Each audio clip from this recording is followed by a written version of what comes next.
kind of looks healthy for me and my body in the long term. And now I'm like, I'm so crazy that I can look back and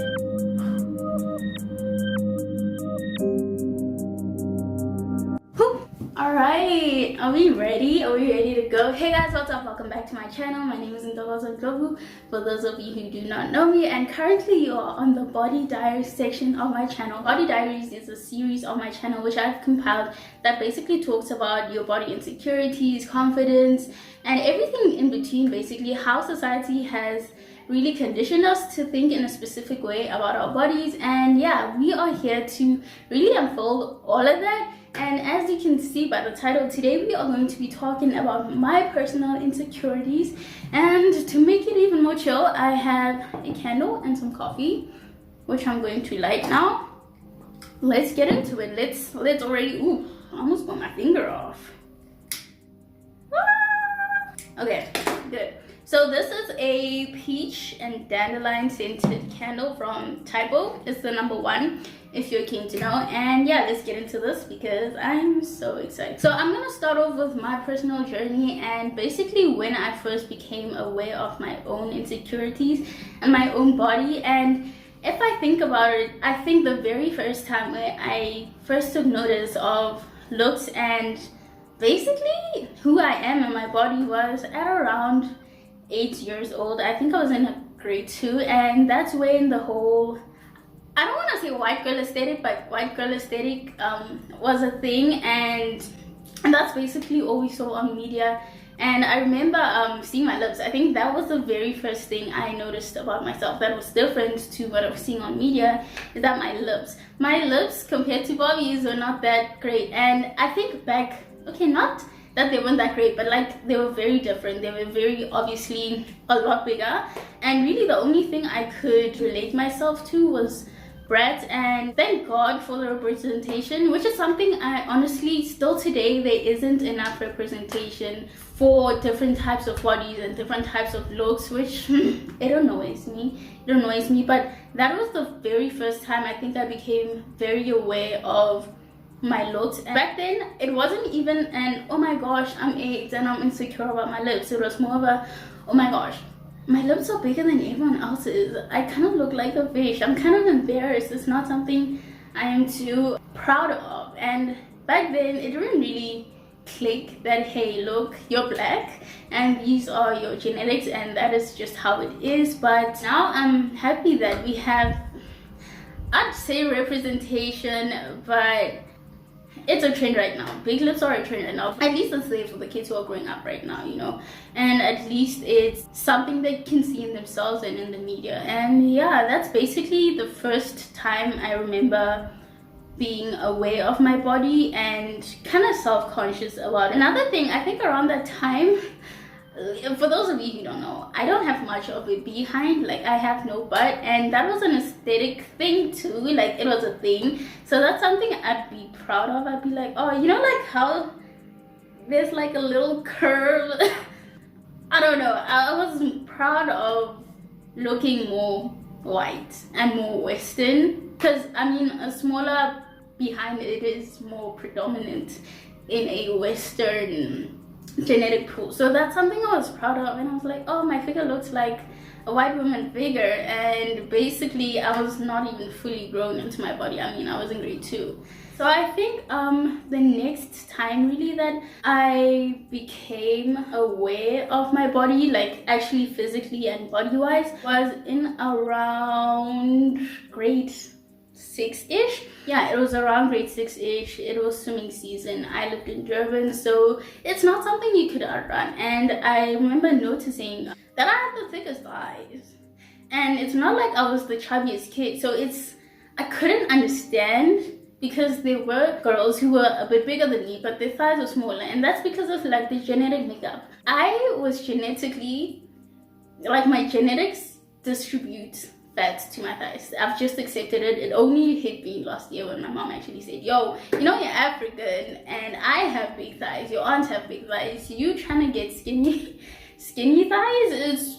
It can happen, but it's most likely not to, because that is just how your fat is distributed on your body. And I remember being very self-conscious from that moment on, because like everyone else was bigger than me, and I don't think anyone really noticed. I don't think anyone really cared. I mean, we were 12, no one really cared. But from that moment on, I was more self-conscious about my actual physical looks and my thighs. I became a little more conscious about wearing shorts. I became a little more conscious about wearing a swimming costume, and that's kind of like stemmed and stretched into my whole teenage years until very recently, really. And yeah, that's something that was a trigger, I think, to me understanding what body is and how bodies can be sexualized in the society we live in, unfortunately. So the next time, okay, this was in high school, and I think this had a very big impact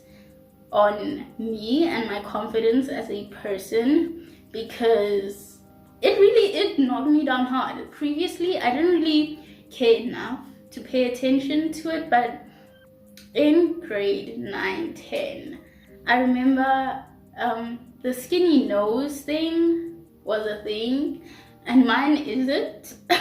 And to make story short, I couldn't look at myself in the mirror for a while because I felt so embarrassed. I felt like my nose literally took up my whole face. I think embarrassment is a very small word. I literally felt disgusted. I wore makeup because I did not want to cry. So I'm not gonna cry. This really reached into other parts of my life in terms of confidence, because my social skills were also diminishing because of how I felt about myself. It was not very good, not very positive. But yeah, let's rush past that.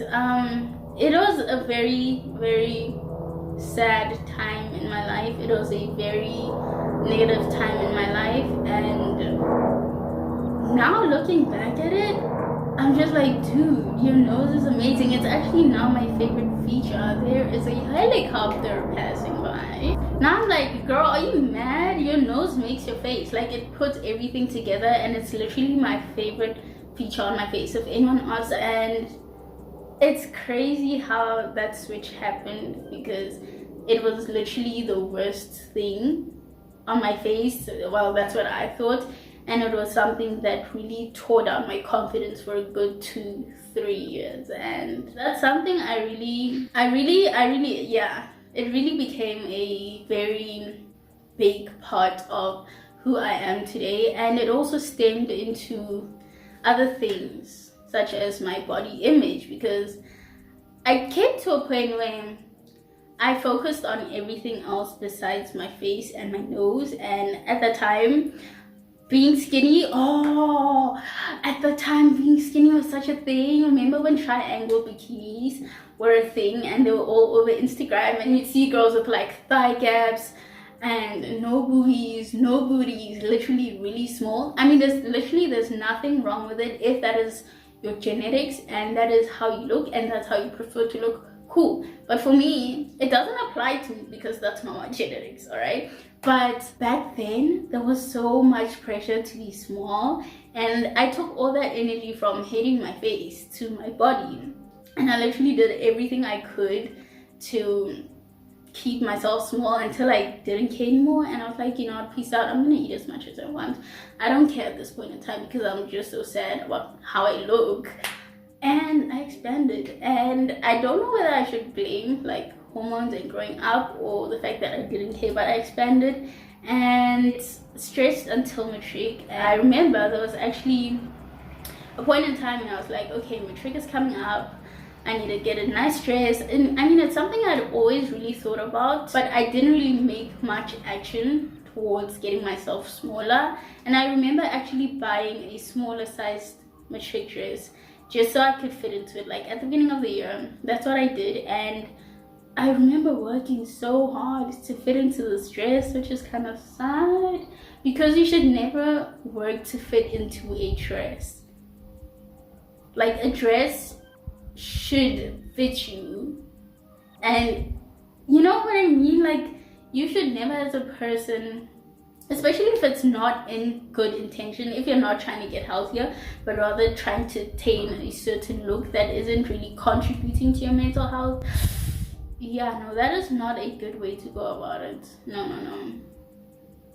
Damn, I was toxic. Yeah, my teenage years were very toxic. I'm happy those are over now, but I'm also really happy that I can look back and be really proud of myself.